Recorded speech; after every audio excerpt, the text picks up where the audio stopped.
Good morning student. मैं सुनील मिश्रा आज आप लोग के साथ नए चैप्टर के साथ weather climate and adaptations. First of all we learn about the weather, climate and adaptations of animal to climate। बच्चे, इस चैप्टर की इम्पोर्टेंस को सबसे पहले हम लोग समझें। Why we study the weather and the climate. तो वेदर्स पहले है क्या? कहता है day to day times, time to times that the changing the atmospheric region, that is known as the weather। बच्चे, इसके इंट्रोडक्शंस में हम लोग इसको जानेंगे। Weathers and the climates are the great impactations our the daily life. कहते हैं कि ये हमारी लाइफ में इसकी इम्पोर्टेंस जो है, इसका इम्पैक्ट जो है वह काफी बहुत ज्यादा है। For examples, weather and the climates the determined the type of the cloth we wear, the mode of the transport we use and which type of the foods we grow and eat. The all things are determined by the weather and climate। कहते हैं सबसे पहले इसकी तो हिंदी में बता दूं कि वेदर मीन्स मौसम। तो मौसम की बदलना, कहता है कि ये मौसम पर ही निर्भर है। यह डिटरमाइन करता है क्या कि हम किस मौसम में कैसा कपड़ा पहनेंगे, किस मौसम के लिए कैसा हमारी ट्रांसपोर्ट को यूज करना होगा, कौन सी फूड किस मौसम में खाई जाए और उसकी ग्रोथ कराई जाए। The all are the depends upon the weather and the climate. The all living organism are adapted to survive in the climatic conditions of the natural habitat। कहते हैं क्या कि जितनी भी ऑर्गेनिज्म है इस अर्थ पर मौजूद है, सभी वो क्या है, वेदर और क्लाइमेट के अकॉर्डिंग अपने आप को एडेप्ट कर लिए हैं, एडजस्ट कर लिए हैं। यदि वो उस वेदर कंडीशंस को एडेप्ट नहीं कर पाएंगे तो वे सरवाइव उस रीजन्स में, उस वेदर कंडीशंस में वे नहीं कर पाएंगे। और उसकी एडेप्टेशंस के लिए उसकी बॉडी स्ट्रक्चर्स में, उसकी बॉडी फंक्शंस में बहुत सारी परिवर्तन नेचर्स के द्वारा स्वतः होते जाते हैं। और उसमें उस वेदर कंडीशंस में जो ऑर्गेनिज्म एडजस्ट कर जाते हैं वे सरवाइव कर पाते हैं। दैट मीन्स उसको एडेप्ट कर लेना, उसी के अनुसार चल जाना। जैसे एक छोटी सी बात मैं आप लोगों को मैं बताऊं कि आज जिसको हम लोग कहते हैं कि बड़ा आदमी है, वो एयर कंडीशंस में रहता है, बहुत अच्छे अच्छे कपड़े को पहनता है, और उसी व्यक्ति को यदि कड़ी धूप में यदि 2-4 घंटे के लिए यदि रख दी जाए तो वो बीमार पड़ जाता है, वो उसमें सरवाइव नहीं कर पाता है। हो भी सकता है कि उसकी डेथ भी कर जाए। लेकिन एक छोटे से तबके के लोग जो हैं दिन दोपहर चाहे किसी भी वेदर कंडीशंस में, वे उस कंडीशंस में अपने आप को एडजस्ट कर लिए एंड उन पे कोई किसी तरह की असर मौसम की नहीं हो पाती है। कारण क्या है? कारण द एडजस्टमेंट। वे उस वेदर कंडीशंस में अपने आप को एडजस्ट कर लिया। तो बच्चे, इस वेदर और क्लाइमेट्स के जो डिटरमाइंड करता है, इसकी इम्पोर्टेंस को हम लोगों ने अब जानेंगे। सबसे पहले ये हम लोग जानकारी करेंगे कि वेदर की स्टडीज को कहती क्या है। Now the definitions of the weather का the day to day conditions, मैंने आपको बताया भी है। Day to day conditions of the atmosphere at a place with respect to temperature, humidity, rainfall, wind speed, it is called the weather at a place. किसी भी place का temperature, humidity, rainfall, wind speed जो है वह उसकी conditions को बताता है। उस एटमॉस्फेरिक एट द प्लेस को वो बताता है कि आज की वेदर कंडीशंस कैसी रहेगी। That is the element temperature, humidity, rainfall, wind speed, atmospheric pressures, etc. are the elements of the weather. इसके द्वारा हम लोग जानकारी करेंगे, इसकी मेजरमेंट करेंगे, एक रिकॉर्ड डाटा को तैयार करेंगे और वो डाटा के आधार पर हम लोग पूर्व अनुमान लगाते हैं कि आज की वेदर की कंडीशंस कैसी रहेगी। एटमॉस्फेरिक प्रेशर्स के द्वारा, ह्यूमिडिटीज के द्वारा। यदि ह्यूमिडिटीज मान लिया जाए कि 90 से एबव यदि ह्यूमिडिटी है तो रेनफॉल का होना जरूरी है। ये रेनफॉल होगा ही होगा। विंड की स्पीड भी हमारी वेदर कंडीशंस को इफेक्ट करते हैं। तो बच्चे जाने, यदि आपसे क्वेश्चन की जाए कि what are the elements of the weather, बेधड़क आपको बताना होगा कि temperature, humidity, rainfall, snowfall, wind speed, the atmospheric pressures, precipitations all are the elements of the weather. The weather at a place changes every day. मैं इसको कहूँ every day ना कह करके कहूँ कि टाइम टू टाइम्स ये चेंज होते हैं। अभी है और अभी तुरंत ही बदल जाता है। बादल है, अभी क्लाउडनेस जो है, क्लाउड पूरी तरह से एटमॉस्फेयर में भरा पड़ा है और 2 ही 3 मिनट के बाद में देखते हैं, घंटे के बाद में यदि देखते हैं तो वो टाइम के अनुसार में वो क्या होते हैं, चेंज कर जाते हैं। Sometime it is more warm and more humid, more cloudy and more windy, and the time will be changed. The wind speed is low and high. The clouds are the clear sky or the more cloudy. Humidity is more humidities or less humidities. That is a change every days and time to time at the place. Sometime it is less warm, less humid, less cloudy or the less windy, and may the rain for an hour in the mornings and then become the sunny and the clear right after that.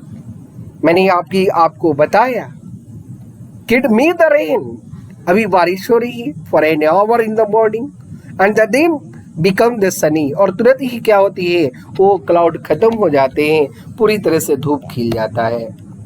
The clear right after that, और जैसे ही वो सनी होता है पूरी आकाश clean हो जाते हैं, जैसा कि आप सभी इस वीडियोस के माध्यम से आप देख रहे हैं।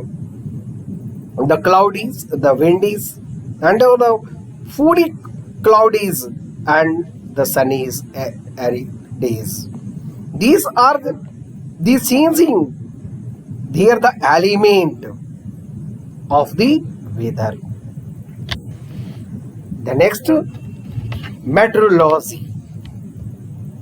मैंने इसकी चर्चा इंट्रोडक्शंस में किया कि the study of the weather it is known as the meteorology. Meteorology है क्या? यह आपसे पूछा जाएगा कि study of weather is known as, तो आप बेहिचक बताएंगे मेट्रियोलॉजी. और मेट्रियोलॉजी है क्या? तो स्टडी ऑफ वेदर.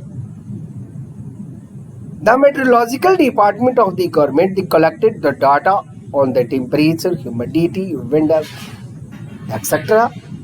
कहते हैं कि मेट्रोलॉजी डिपार्टमेंट जो है गवर्नमेंट की, वो क्या करता है? डाटा की कलेक्शंस करता है. विच टाइप ऑफ द डाटा?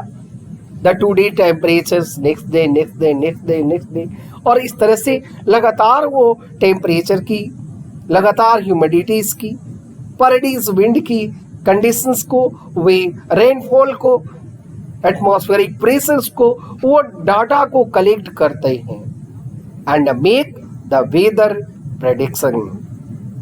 या प्रेडिक्शंस को इसी के आधार पर, उस डाटा के आधार पर उसकी एवरेज निकाली जाती है और उसकी कंडीशंस को बताया जाता है कि आज की कंडीशंस कैसा हो सकता है.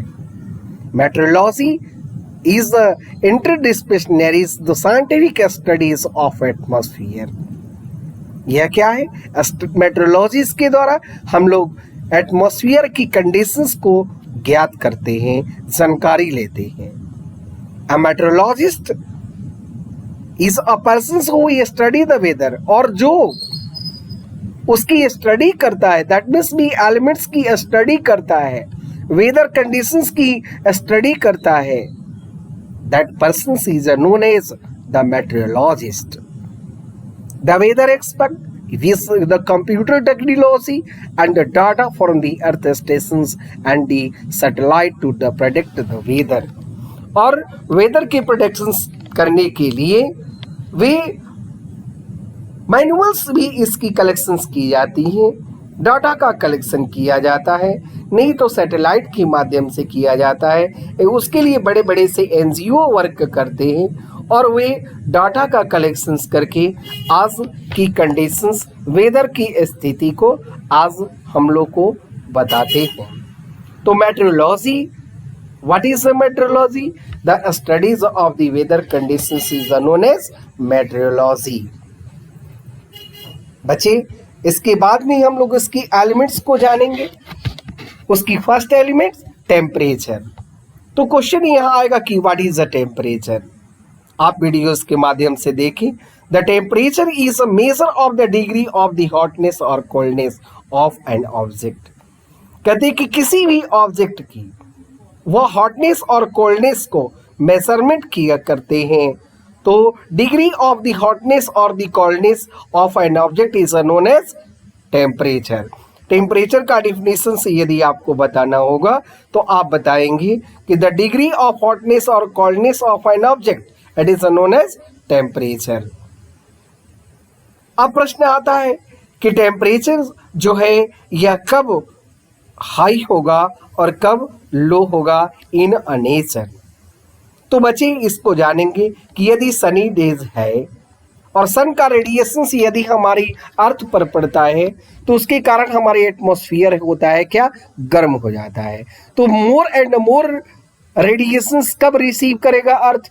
तो आप आसानी से बता सकते हैं कि एट द नून, ये दोपहर के समय में मैक्सिमम वो रेडिएशंस को रिसीव हमारी अर्थ करते हैं, जिसके कारण हमारी एटमॉस्फेयर गर्म हो जाता है और पूरी तरह से वो हीट महसूस हम लोग करते हैं. तो जवाब क्या होगा? The maximum temperature of the day occur in afternoon as the earth get heated by the sun and at night as the sun rays don't fall on that place, it is the cool down, thereby the bringing down of the temperature. और जैसे ही radiation वो पहुंचना बंद हो जाता है तो धीरे धीरे वो अर्थ क्या होता है, कूल डाउन हो जाते हैं, एटमॉस्फेयर के टेम्परेचर लो हो जाता है।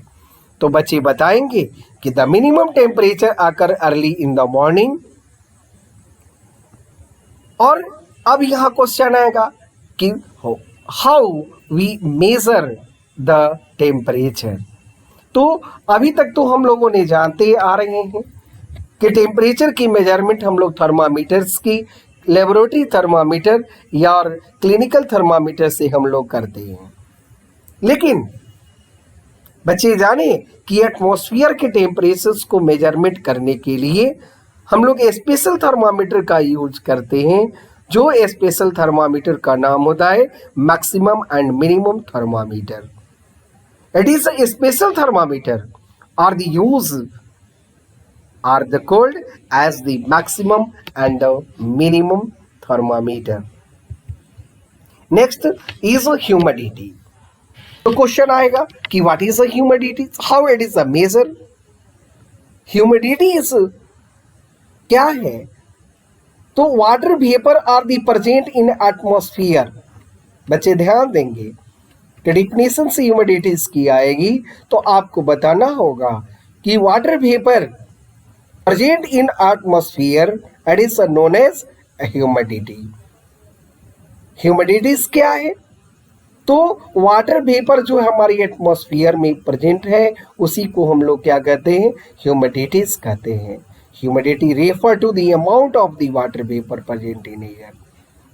Humidity indicates the likelihood of the precipitations. मैंने इसको आपको बताया है कि यह ह्यूमिडिटीज के द्वारा ही हम लोग इंडिकेट्स ये करता है कि क्या आज बारिश होगी कि नहीं होगी। इसकी प्रेडिक्शंस करने के लिए हम लोग ह्यूमिडिटीज की मेजरमेंट करते हैं। If the humidities the above the 90s or the 100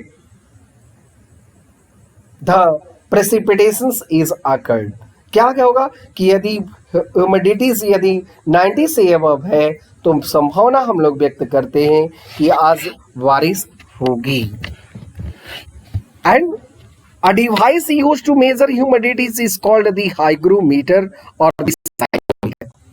कहते हैं कि हाइग्रोमीटर को ही साइकोमीटर भी कहा जाता है या साइकोमीटर को हाइग्रोमीटर कहा जाता है। तो इसके द्वारा आप देख रहे हैं कि यहाँ हाइग्रोमीटर्स की डायग्राम्स आपकी बनी हुई है और इसी के द्वारा हम लोग मेजरमेंट करते हैं किसकी, ह्यूमिडिटीज की। तो बच्चे ध्यान देंगे, it is a very important term. Hygrometer क्या है? Hygrometer is an instrument by which we measure the humidities at the atmosphere.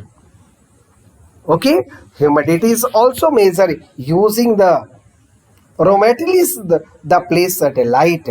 और इसके लिए जो इंस्ट्रूमेंट्स तो हम लोगों ने यूज किया ही, ये सैटेलाइट्स के माध्यम से भी हम लोग इसकी प्रेडिक्शंस और उसकी मेजरमेंट किया जाता है। The next is a rain। अब रेन आपको पता है द ग्रेटर ह्यूमिडिटीज, मैंने अभी आपको बताया भी है कि यदि ह्यूमिडिटीज ज्यादा होगा the more the chance of the rain. ये चांस क्या है भाई? यदि ह्यूमिडिटीज बढ़ गई तो रेन का होने की संभावनाएं भी होगा। The rainfall means the measure and instrument is called rain gauge. और जिसकी देख रहे हैं आप ये रेन गॉज की डायग्राम मैंने आप लोगों को देंगे भी बनाने के लिए। तो रेन गॉज के द्वारा हम लोग क्या करते हैं, रेन की मेजरमेंट करते हैं कि कितना आज बारिश हुआ। हम लोग ने टीवी पर देख रहे होंगे या देखते हैं या रेडियोस के माध्यम से सुनते हैं, पेपर के माध्यम से सुनते हैं। तो ये कैसे आखिर मेजरमेंट होता होगा? तो आप लोग क्लियर समझ जाए कि वो रेनगॉज इंस्ट्रूमेंट होता है जिसके द्वारा हम लोग मेजरमेंट कर करके और ये बताते हैं कि आज बारिश कितनी हुई। देख रहे हैं आप, यहाँ ग्लास लगी हुई है, इस पर स्केल बने हुए हैं और ये खुली एरियाज में इसको या छत के ऊपर मुंडेरे पर रख देते हैं और इसमें जितनी भी बारिश यदि होगी तो वहाँ से हम लोग स्केल से मेजरमेंट करके हम लोग बता सकते हैं कि आज की बारिश या इस मौसम में इतनी बारिश हुई है। The rain gauge is basically the measure the cylindricals and with the funnel on the top and collected the rain water. आप देख रहे हैं कि खुली एरियाज में हमने रखा और ये रेन वाटर को कलेक्ट करते हैं और जितनी स्किल्स पर उसकी मेजरमेंट आती है वह बताएगा कि इतनी ही आज रेन फॉल हुआ है। In India the rain is the mainly is the what by the two kinds of the humidities laden wind। यहाँ क्या है? humidities laden wind। These are the southern monsoon the June to September. South west जो monsoon है वह जून और सितंबर से शुरू हो जाते हैं, सितंबर तक चलता है। Which is the bring the heavy rain to most part of the countries. ये जब साउथ वेस्ट मानसून हमारे कंट्रीज में जब आएंगे तो हेवी रेनफॉल की संभावनाएं ज़्यादा होती है और होता है। The north east monsoon at is bring the November to March. ये नवंबर से मार्च तक, नवंबर में शुरू होगा मार्च तक एंड हो जाते हैं। Which the bring the relatively the light rain. इसमें बारिश जो होती है बहुत ही कम होता है, कहीं होता है कहीं नहीं होता है। But the south west monsoon में यह बेसिकली जो अभी की ओर अभी हम लोगों ने देख रहे हैं कि आज हर एक जगह बाढ़ वगैरह आने की संभावना है, बारिश के कारण बाढ़ वगैरह मतलब हेवी रेनफॉल होते हैं। यह कैसा है? साउथ वेस्ट मानसून है। वो कब तक चलेगा? तो यह सितंबर मंथ तक चलेगा। ओके, उम्मीद है कि बच्चों को वीडियो समझ में आ रही होंगी। Next, the cloudiness and wind. मैंने देखा, आपको बताया भी है। आप इसमें डायग्राम्स के माध्यम से, वीडियोस के माध्यम से आप देखें कि ये क्लाउडीज, इस तरह की क्लाउड जो है एटमॉस्फेयर में पूरी तरह से, तो cloudiness as the full of the cloudy sky having the little no sunshine. कहता है कि यदि क्लाउडिंग क्या होगा, बहुत ज़्यादा यदि होगा तो सन का रेडिएशन हमारी अर्थ तक नहीं पहुंच पाती है। It is a cloudy but the rain less day. और ज़्यादा यदि क्लाउडी होगा तो उसमें बारिश होने की संभावनाएं कम होती हैं। The wind is a horizontal wind movement of the air. अब यहाँ क्वेश्चन आता है क्या कि व्हाट इज अ विंड, तो आप बताएंगे कि wind is a horizontal movement of air.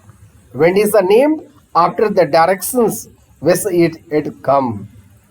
कहता है कि विंड की जो है उसकी नाम जो होता है उसकी ब्लोइंग्स डायरेक्शंस के आधार पर, वो जिस डायरेक्शंस में वो विंड ब्लो करता है उसी के आधार पर हम लोग उसका नाम भी रखते हैं। फॉर नॉर्दर्न विंड आपने सुना होगा eastern wind and western wind, पछुआ पूर्वा हवा या उत्तरीय हवा जिसको हम लोग भोजपुरी में कह देते हैं। तो इस तरह से उसकी नाम जो है उसकी डायरेक्शंस के आधार पर होता है। Now the next point is precipitations and wind. It is also elements. Precipitations क्या है? कहता precipitations is an product of the condensation of atmospheric water vapour and fall under gravities. कहता है कि सब वो वाटर वेपर जब कंडेंस कर जाते हैं, जब हीट के कारण से वाटर बॉडीज की जो वाटर जो है वह इवोपरेट कर करके ऊपर की तरफ जाता है, where it is the condense, और वो water vapour under the fall होता है कहाँ? तो ग्रेविटीज के कारण से, अर्थ में वो ग्रेविटीज होते हैं जिसके कारण से वो वाटर फॉल होते हैं। तो वाटरफॉल की क्या होगा? वो अलग अलग तरह के उसकी साइज के आधार पर वो प्रेसिपिटेशंस जो है इंक्लूड द ड्यू। आपने उसका नाम सुना होगा, mist, fog, rain, hail, snow, drizzle, sleet and graupel, that all are the, आपने देख रहे होंगे, snowfall, freezing rain, hail and rain, these are the term of the precipitation. All are, आप देख रहे हैं ड्यू का है, meant fog, all are the given in a diagrams. बच्चे इसको अच्छे से आप देखेंगे और इसको समझने की प्रयास करेंगे. It is a form of the precipitation. Dew, mist, fog, rain, hail, snow, drizzle, sleet and godwill, all are the form of the precipitation. Precipitations क्या है? Mainly the water fall on the earth. Next is the atmospheric pressure. कहता है atmospheric pressure is defined as the force per unit areas exist against the surface by the weight of the air above the surface.